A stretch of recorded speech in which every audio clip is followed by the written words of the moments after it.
8ನೇ ತಾರೀಕು ನಾವೇನು district court ಜಿಲ್ಲಾ ನ್ಯಾಯಾಲಯ ಏನು ಹೇಳಿತ್ತು ಆ ಆದೇಶನ ಷರತ್ತುಗಳನ್ನ ಪಾಲನೆ ಮಾಡಿ ಅವ್ರಿಗೆ 8ನೇ ತಾರೀಕು ರಾತ್ರಿ 7 ಗಂಟೆ ಹೊತ್ತಿಗೆ ಅದು ರಿಲೀಸ್ ಆರ್ಡರ್ ಬಂತು. ಬಟ್ ಆದರೆ ಅವರು 8ನೇ ತಾರೀಕಲ್ಲಿ ತಡವಾಗಿದೆ, ಸಮಯ ಆಗಿದೆ ಅಂತ ಅವರು ಕೂಡ ಮಾಡಿ ಇವಾಗ ಬೆಳಿಗ್ಗೆ ಕರ್ಕೊಬಂದಿದ್ದಾರೆ. ಕುಮಾರಸ್ವಾಮಿ ಲೇಔಟ್ ಪೊಲೀಸ್ ಠಾಣೆಯಿಂದ ಈಗ ಮತ್ತೆ ಅವರನ್ನು ಬಂಧಿಸಿ ಅಲ್ಲಿಂದ ಈಗ ಇಲ್ಲಿ ಮೆಡಿಕಲ್ ವಿಚಾರವಾಗಿ ಕರ್ಕೊಬಂದಿದ್ದಾರೆ. ಮೆಡಿಕಲ್ ಆದ ನಂತರ ಮ್ಯಾಜಿಸ್ಟ್ರೇಟ್ ಕೋರ್ಟ್ 30ನೇ ನ್ಯಾಯಾಲಯಕ್ಕೆ 30ನೇ SMM ನ್ಯಾಯಾಲಯಕ್ಕೆ ಕರ್ಕೊಬರ್ತಾರೆ. ಅಲ್ಲಿ ನಾವು ಬೇಲ್ ಅಪ್ಲಿಕೇಶನ್ ಹಾಕಿ BP ಅವ್ರಿಗೆ ಅದು ಅಬ್ಜೆಕ್ಷನ್ಗೆ ಟೈಮ್ ಕೊಡೋಂಥ ಚಾನ್ಸಸ್ ಇರುತ್ತೆ.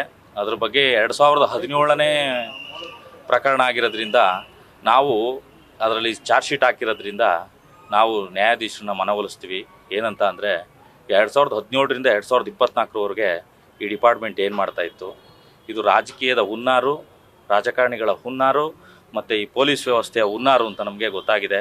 ಅದನ್ನು ನ್ಯಾಯಾಧೀಶರಿಗೆ ಮನವರಿಕೆ ಮಾಡಿ ಈ ದಿನವೇ ಅವರನ್ನು ಜಾಮೀನು ಮೇಲೆ ಬಿಡುಗಡೆ ಮಾಡಿಸೋದಕ್ಕೆ ಪ್ರಯತ್ನ ಮಾಡಿ ಸಫಲತೆ ಕಾಣ್ತೀವಿ ಅಂತ ನಾನು ನಿಮ್ಮಲ್ಲಿ ಹೇಳ್ತೀನಿ ಅಷ್ಟೇ. ಸರ್, ಇನ್ನೊಂದು ಈಗ ಯಾವ ಪ್ರಕರಣ ಹೇಳ್ತಾರೆ? ಕುಮಾರಸ್ವಾಮಿ ಲೇಔಟಲ್ಲಿ 2017ರಲ್ಲಿ ಮೆಟ್ರೋ ನಾಮಫಲಕದ ಮೇಲೆ ಮಸಿ ಬೆಳೆದಿರುವ ಪ್ರಕರಣದಲ್ಲಿ 2017ರಲ್ಲಿ FIR ಮಾಡ್ತಾರೆ ಇವರು.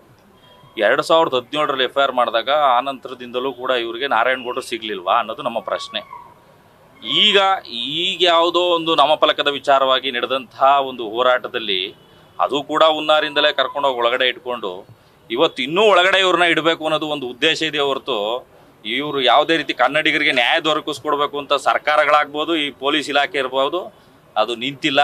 ಅವರು ಇನ್ನೂ ಕನ್ನಡಿಗರನ್ನ ಒಳಗಡೆನೇ ಇಡಬೇಕು ಅನ್ನೋದು ಅವ್ರ ಉದ್ದೇಶ ಇದೆ. ಅದು ಅವ್ರ ಸಫಲತೆ ಕಾಣಲ್ಲ. ಅದರಲ್ಲಿ ನ್ಯಾಯಾಲಯದ ವ್ಯವಸ್ಥೆ ಇದೆ. ಆ ನ್ಯಾಯಾಲಯದಲ್ಲಿ ಎಲ್ಲ ಏನು ನಡೀತಾ ಇದೆಯೋ ಇದು ಅದನ್ನೆಲ್ಲ ಹೇಳಿ ನಾವು ಅವ್ರನ್ನ ಹೊರತರೋದ್ರಲ್ಲಿ ಸಫಲತೆ ಕಾಣ್ತೀವಿ ಅಂತ ನಾನು ನಿಮ್ಮಲ್ಲಿ ಹೇಳ್ತೀನಿ. ಸರ್, ಬಾಕಿ ಉಳಿದಿರುವಂಥ ಕಾರ್ಯಕರ್ತರು ಅವರು ರಿಲೀಸ್ ಆಗಿದ್ದಾರೆ?